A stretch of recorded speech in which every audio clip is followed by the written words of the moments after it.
Mas maigting po na cost-cutting efforts sa hinikayat po sa mga opisina ng pamahalaan sa Dagupan City. Para sa detalye ng balitang yan, kasama natin na Idol Denise Brillante. 104.7 IFM Report.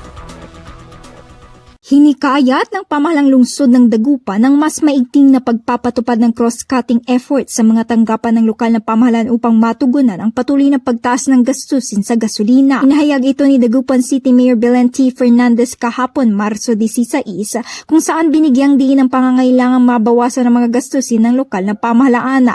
But we have to put it also in our mind, yung cost-cutting.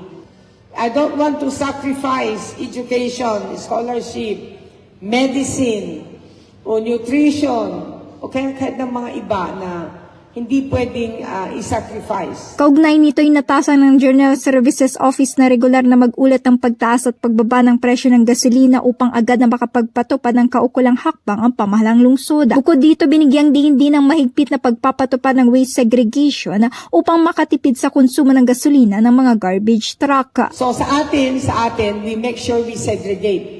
Everything we segregate saves money of bringing it to the landfill. Ayon sa pamahalang lungsod, nananatiling hamon ng patuloy na pagtaas ng presyo ng gasolina kahit pa ipinatutupad ang mga hakbang sa pagtitipid. Sa kabila nito, tiniyak ng lokal na pamahalaan ng pagpapatuloy ang serbisyo sa lungsod habang ipinatutupad ang cross-cutting efforts sa iba't ibang tanggapan. Kasama mo mula rito sa IFM News Dagupan, ito si Idol Denise Brillante, Tatak. IFM IFM News. IFM News.